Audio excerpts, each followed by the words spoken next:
السلام عليكم ورحمة الله وبركاته، ازيكم يا شباب؟ يا رب تكونوا بخير. تعالى كده نراجع أهم الأفكار قبل امتحان الشهر كده، إن شاء الله كده ربنا يرزقنا التوفيق وإياكم يا رب. السؤال الأولاني بيقول two similar polygon are congruent. امتى السيميلاريتي تتحول لكونجرنت؟ لما يكون السكيل فاكتور ايكوال كام؟ ايكوال 1. السؤال التاني عندي triangle ABC similar ل DEF وال BC equal 3EF، عايز السكيل فاكتور. طيب أهم حاجة عندي الترتيب، وبالتالي أنا لما هاخد الحرفين من هنا البي سي اخد اللي قدامهم الناحية التانية اي اف، يبقى انا هنا محتاج ريشيو. الريشيو لما تجيلك بالشكل ده معناه ان انت بتبدل، يعني البي سي تاخد الرقم ده والاي اف ياخد الرقم ده، يعني البي سي تاخد 3 والاي اف تاخد 1، يبقى السكيل فاكتور ايكوال 3. if the ratio between the parameter of two similar polygons 2 to 3 الريشيو between areas، انا عارف ان ريشيو الارياز هي عبارة عن الباور 2 بتاع الريشيو between السايد او الريشيو between الايه البريمتر، يعني اعمل كده 2 over 3 باور 2 فيطلع 4 over 9، يعني 4 to 9 اللي هي choice B. نمبر 4 بيقول لي the ratio between the areas of two similar polygons 16 over to 25، عايز الريشيو between السايدز. طب ما انا عارف برضو ان الريشيو السايدز هي عبارة عن سكوير روت لريشيو الاريا، فتطلع 4 over 5 اللي هي 4 to 5 choice رقم B. نمبر 5 بيقول لي the ratio between the corresponding sides of two similar triangles هي 2 to 5، الاريا of the smaller one 16، عايز الاريا of the other. انا ما ينفعش اشتغل بريشيو سايد مع اريا، ما ينفعش، وبالتالي لازم في الاول اجيب ريشيو الارياز. ريشيو الارياز يعني 2 over 5 all power 2، يعني تطلع 4 over 25. هو قايل لحضرتك ان الاريا بتاعت الصغير 16، عايز اريا التاني، اعمل كروس. فلما حضرتك تروح تعمل كده 25 times 16 divided by 4 هتطلع معاك equal 100 سنتيمتر سكويرد، يعني C. رقم 6 بيقول the ratio between the areas of two similar polygons 9 to 4 ال parameter of the smallest one. برضه هقول لك نفس الكلام، انا ما ينفعش اشتغل ريشيو اريا مع parameter، وبالتالي اجيب ريشيو البارامتر الاول، ان انا هعمل سكوير روت ل 9 over 4 فتطلع 3 over 2. البارامتر ده بتاع الصغير، يعني هيجي كده قدام الصغير ونكتب 12 وهنا كويتشن مارك، فلما تعمل كروس هيبقى البريمتر بتاع التاني 3 times 12 divided by 2 هتطلع لحضرتك 18، اللي هي تشويس رقم دي. نمبر 7 هو عايز الاكس، قلنا في الابلكيشن على السيركل حضرتك بتكتب الاي 4 مرات، ادي اي تايم اي ايكوال اي تايم اي. تاخد الدايجونال الاولاني او اسف الكورد الاولاني هيبقى A و B، والناحيه التانيه هتبقى C و D. الاي A كلها x بلس 5، واي حاجه فيها بلس او ماينس لازم تحط براكت. الاي بي هتبقى 5، الاي سي كلها هيبقى 4 بلس 8 يعني 12، والاي دي 4، يعني 5x بلس 25، انا مسكت ال 5 دي هنا مره وهنا مره equals 48، يعني 5x equal 48 minus 25، يعني 5x equal 23، يعني ال x equal 23 divided by 5 هتطلع 4.6، يعني التشويس رقم C. نمبر 8 برضو بنفس الطريقة هنكتب ال E 4 مرات، هيبقى مرة A و B ومرة التانية هتبقى C و D. ال EA ب 3، ال EB 8، ال EC هتبقى X بلس 1 وادي براكت عشان في بلس، والتانية هتبقى X ماينس 1، هيبقى 24. لما تفك الاتنين دول هيطلع X سكويرد ماينس 1. حل بقى عادي خالص، X سكويرد ماينس 1 equal 24، يبقى ال X سكويرد equal 25، يبقى مرة 5 ومرة نيجاتيف 5، وطبعا مفيش سايد بالنيجاتيف، وبالتالي الاكس هتكون بنيجاتيف اسف ب 5، اللي هي تشويس رقم سي. نمبر 9 برضو انا عندي هنا الاي 4 مرات، مرة اي اي ومرة اي بي ومرة اي سي ومرة اي دي. ركز بقى، ركز عشان هو قال لك ان الاي بي كله ب 12، وهو قال ان دول قد بعض، يبقى دي 6 ودي 6، يبقى اي اي 6 والاي بي ب 6. طب الاي سي، الاي سي هو مديها لك ب 4، الاي دي معرفهاش، هيبقى اي دي هتبقى 6 times 6 divided by 4 هتطلع لحضرتك ب 9، يبقى ده كله ب 9. هو عاوز ايه؟ هو عايز السي دي كلها، يعني اقول والله 9 بلس 4 هتكون ايكوال كام؟ ايكوال 13. 13 يعني تشويس رقم بي. السؤال اللي بعده رقم 10 بيقول لي عايز الاكس. حاضر، ادي سي برضو 4 مرات، ادي سي تايم سي ايكوال سي تايم سي. هنا بي و A، وهنا الناحية التانية هتبقى دي و E. السي بي ايكوال اكس، والسي A كلها اكس بلس 3 اكس يعني 4 اكس. السي دي هتبقى 8، والسي اي كلها هيبقى 8 بلس اكس بلس 4 يعني اكس بلس 8 بلس 4 يعني 12، ولازم براكت. هتبقى 4 اكس سكويرد ايكوال 8 اكس بلس 96. اي equation فيها باورز مختلفة لازم نخليها ايكوال 0. لما اطلع كده الكالكوليتر بتاعي واجيب مود 5 3 اقول له 4 ونيجاتيف 8 ونيجاتيف 96، هتطلع مرة الاكس ايكوال نيجاتيف 4 والتانية هتكون اكس ايكوال 6. طبعا مفيش سايد بالنيجاتيف، يبقى الاكس ايكوال 6 يعني تشويس رقم A. نفس السؤال تاني هتبقى E تايم E equals E times E، هيبقى B وهنا A وهنا D وهنا C. الاي بي معرفهاش، ممكن نسميها اكس. الاي اي كلها هتبقى اكس بلس 5، ما تنساش البراكت عشان البلس. الاي دي ب 3، والاي سي كلها 3 بلس 9 هتبقى 12. لما افك البراكت هنا مره وهنا مره هتبقى اكس سكويرد بلس 5 اكس ايكوال 36. اي ايكويجن لازم نخليها ايكوال 0. حل دي مود 5 3، لما هتحلها ادي 1 و5 ونيجاتيف 36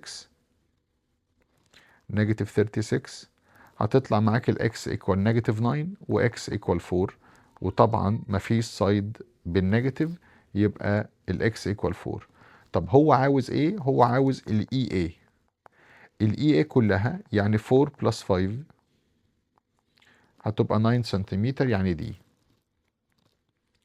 رقم 12 ده الاي تانجنت، فاحنا عارفين بقى ان الاي تايم اي ايكوال اي تايم اي، بس احنا عشان ده هيطلع باور 2 فهنعمل الاي بي باور 2، وهنا هيبقى AC times AD.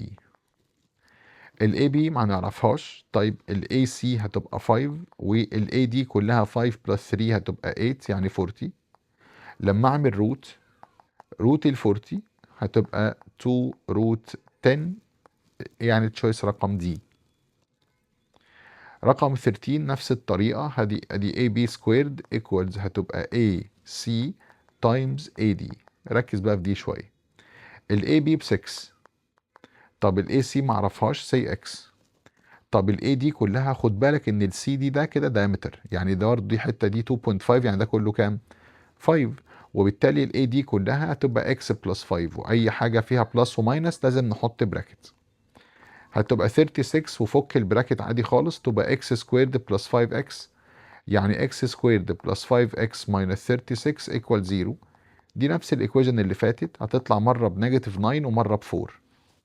طب هو عايز الاي سي، وبالتالي الاي سي هي الاكس يعني 4 سنتيمتر وخلصت، يعني تشويس رقم دي. الجبرا بقى بيقول لك the quadratic equation has one of the two roots is 3 plus 4i.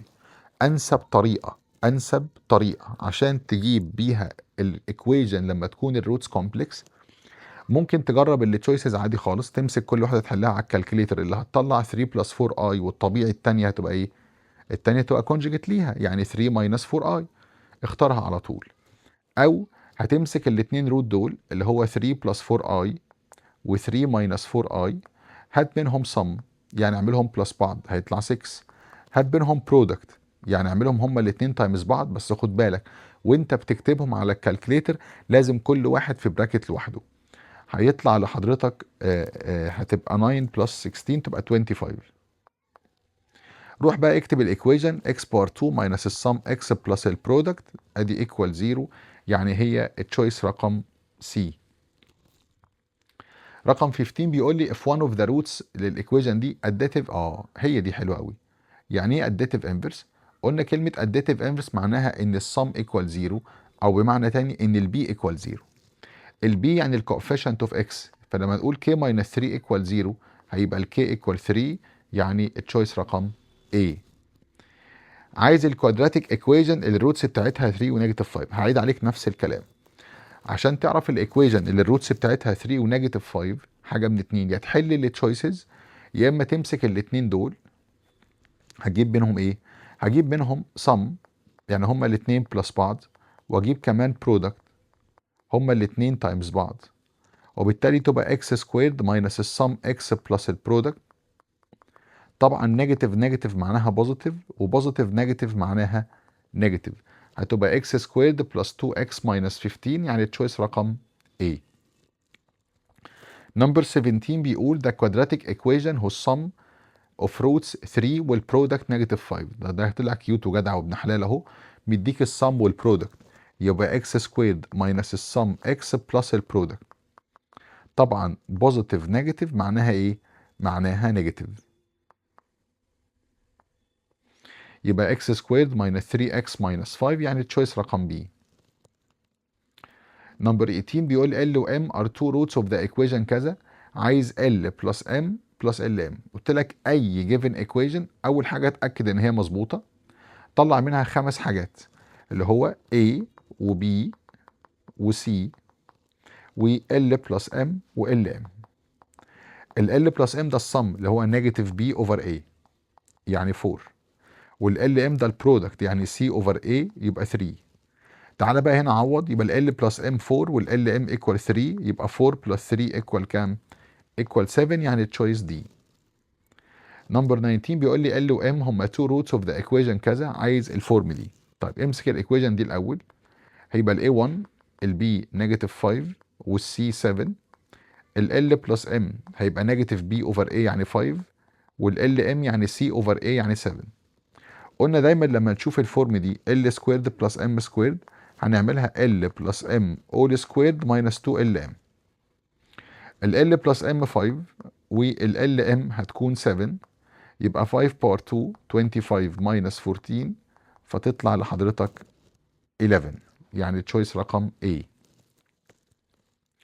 برضو ال و m هما 2 roots of the equation كذا، عايز l over m plus m over l. طيب حضرتك برضو هتمسك الجيفن equation هتطلع منها A و B و C، وال l plus m يعني نيجاتيف B over A، وال l m اللي هي 3. تعالى بقى نمسك ده. قلنا واحنا بنعمل بلس للفراكشنز كنا بنقول جمله كده حلوه، بنقول ان الضرب في الرجلين يجيب حول في العينين. فالحول تبقى ال تايمز ال تبقى ال سكويرد، وام تايمز ام تبقى ام سكويرد. طلع لك نفس الاكسبريشن اللي كنت بتكلم عليه من شويه. هشيل واحط ال بلس ام اول سكويرد ماينس 2 ال ام، وهنا برضو في ال ام. عوض، هتبقى 3 سكويرد ماينس 2 تايم 3 اوفر 3، هتبقى 9 ماينس 6 تبقى 3 3 اوفر 3، فتطلع لحضرتك ايكوال 1، يعني التشويس رقم A. نمبر 21 برضو مديني ايكويجن، هقول لك برضو نفس الخمس حاجات A و B و C و L بلس M نيجاتيف B اوفر A و L M C اوفر A. هو عاوز 4L بلس 4M. طبعا دول unlike terms مش هينفع تعملوا بلس، لكن ينفع ناخد ال 4 كومن فاكتور. يبقى هنا ال L بلس M تبقى 2، هتبقى 4 تايمز 2 equals 8، يعني التشويس رقم A. رقم 22 بيقول برضو L و M هما 2 روتس للإيكويجن كذا. هتمسك الجيفن إيكويجن دي وهتطلع منها ال A1 ال B نيجاتيف 4 وال C نيجاتيف 4، ال L بلس M نيجاتيف B اوفر A، وال L M هتبقى C اوفر A. بيقول لك بقى انا عايز الايكويجن الجديده اللي الروتس بتاعتها ال سكويرد وام سكويرد. طيب احنا عشان نجيب الصم الجديد فهعمل دول بلس، ولسه متفق معاك حالا هو عباره عن ال بلس ام اول سكويرد ماينس 2 ال ام، يعني 4 باور 2 ماينس 2 تايم نيجاتيف 4 هتبقى 16 بلس 8 يعني 24. البرودكت يبقى ال سكويرد تايمز ام سكويرد. قلنا في التايمز ممكن ناخد الباور كومن فاكتور، يعني نيجاتيف 4 باور 2 هتطلع لحضرتك 16. فتبقى الايكويجن x باور 2 ماينس السم x بلس البرودكت، يعني تشويس رقم C. نقلب بقى تريجنومتري. الانجل 1920 لاي في انهي كوادرنت؟ هتمسك الانجل دي، هنقعد بقى نعملها 1920 ماينس 360. طب ماينس بس ماينس 360 ماينس 360 كل مرة هتطلع في الآخر ب 120. ال 120 في انهي كوادرنت؟ يبقى سكند كوادرنت عشان اقل من 180. السؤال رقم 24 بيقول انا عندي ساين ثيتا سمولر ذان زيرو والكوساين ثيتا مور ذان زيرو، يعني الساين نيجاتيف لكن الكوساين هتبقى بوزيتيف. يبقى كده احنا في انهي كوادرنت؟ على حسب رول الاستيك هي الكوساين بوزيتيف هنا في الفورث والساين نيجاتيف، يبقى دي فورث كوادرنت يعني تشويس رقم دي. اي تريك فانكشن بارقام اكتبها على طول على الكالكليتر، يعني هكتب كده ادي ساين 30 واقفل البراكت بلس ادي كوساين 60 واقفل البراكت ماينس الكوتان، مفيش هنا حاجه اسمها كوتان فاقلبها خليها 1 اوفر تان، يبقى 1 اوفر تان ادي 45 واقفل البراكت، فتطلع لحضراتكم بزيرو يعني تشويس ايه. نيجي بقى ريليتد انجلز. في الريليتد انجل قلت لك انت بتعمل 3 حاجات. اول حاجه بتحدد الكوادرنت، يعني 270 ماينس دي ثيرد كوادرنت. تاني حاجه ال 270 دي مش كويسه، وحشه يعني، هتقلب الساين تقلب الكوساين تبقى ساين، والكوساين في الثيرد نيجاتيف. نيجي للتانيه 180 ماينس دي سكند، وهي حلوه فهتسيب الساين زي ما هي، الساين في السكند بوزيتيف، فيبقى نيجاتيف ساين ثيتا بلس ساين ثيتا طبعا زيرو. نمبر 27 بنفس الطريقه 90 ماينس ثيتا، فدي فيرست كوادرنت ووحشه فهتقلب الكوساين تبقى ساين، والكوساين في الفيرست بوزيتيف. الكوسيك انا لو فكيتها تبقى 1 اوفر ساين، فساين فوق وساين تحت هيكنسلوا بعض، يبقى الفاينل انسر كام؟ 1 يعني تشويس رقم بي. رقم 28 عندي ساين ثيتا ماينس 90، قلنا في الماينس بنعدلها الاول نعملها بلس 360، فهتطلع لحضرتك هتبقى ساين ثيتا بلس 270. لما نعدلها تبقى ساين 270 بلس ثيتا. نحدد بقى دي موجوده في انهي كوادرنت؟ دي فورث كوادرنت، وطبعا 270 وحشه فهتقلب الساين تبقى كوساين، والساين في الفورث نيجاتيف فتبقى نيجاتيف كوساين ثيتا اللي هي تشويس رقم دي. 29 2 ساين ثيتا ماينس روت 3، حل دي. حاضر، هودي دي الناحيه الثانيه بالبوزيتيف تبقى 2 ساين ثيتا ايكوال روت 3، هتبقى ساين ثيتا ايكوال روت 3 على 2. دلوقتي بقى انت عندك الساين الفاليو بتاعتها بوزيتيف، دي معنى كده ان الانجل دي موجوده فيرست وسكند كوادرنت. طب هتجيبها ازاي؟ هتمسك الكالكليتر تقول له شيفت ساين لروت 3 اوفر 2 فتطلع لحضرتك ب 60.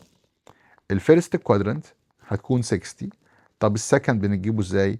180 ماينس فتطلع 120. وخد بالك انا هنا ما بستخدمش الوحشين، يعني ما بستخدمش ال 90 ما بستخدمش ال 270. انا لو سكند يبقى 180 ماينس، لو ثيرد 180 بلس، لو فورث يبقى 360 ماينس، وبالتالي الانجل ثيتا هتبقى يا اما 60 يا اما 120 يعني تشويس رقم سي. نيجي بقى سؤال الاساي، بيقول انا عندي ال وام هما تو روتس للايكويشن كذا، فهروح برضو اجيب الخمس حاجات، هيبقى الاي ب1 البي بنيجاتيف 3 والسي بنيجاتيف 2، ال بلس ام هتبقى نيجاتيف بي اوفر اي، والال ام هتكون سي اوفر اي يعني نيجاتيف 2. نجيب بقى الصم للروتس الجديده وكمان البرودكت. الصم يعني همسك الاتنين روت دول هعملهم بلس بعض، والبرودكت هنعملهم تايمز بعض. وخد بالك بص في بلس في براكت على طول، بص ما تتخضش، ال ام اول باور 3 فانا ممكن اكتبها ال ام اول باور 3، ودول ما ينفعش يتعملوا بلس بعض فناخد منهم ال2 كومن فاكتور. لما نعوض بالال ام ونعوض بالال بلس ام ونحسب ده عادي جدا اهو، هيبقى نيجاتيف 2 باور نيجاتيف 3 سوري اسف باور 3 و بلس 2 تايم 3 هتطلع بنيجاتيف 2. ده الصم. برضو بنفس الطريقة ادي ال ام اول باور 3 هنا برضو هناخد بس ده تايمز، هناخد برضو من هنا ال2 كومن فاكتور يبقى ال بلس ام. لما نعوض ادي ال ام وادي تايمز 2 تايمز ال بلس ام تبقى 3، يعني بدل البلس اللي في النص دي يعني هخليها تايمز، هيطلع بنيجاتيف 48.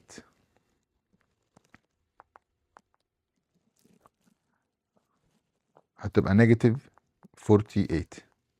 هيبقى الايكويشن بتاعتي x باور 2 ماينس السم x بلس البرودكت ايكوال 0. يعني x سكويرد نيجاتيف نيجاتيف تبقى بوزيتيف، وبوزيتيف نيجاتيف تبقى نيجاتيف ايكوال 0. كده انا جبت الكوادراتيك ايكويشن. اتمنى ان احنا كده نكون قدرنا نلم مع بعض شويه افكار مهمه في منهج الشهر. اتمنى لكم التوفيق ان شاء الله من كل قلبي. اشوفكم ان شاء الله على خير. يلا سلام عليكم.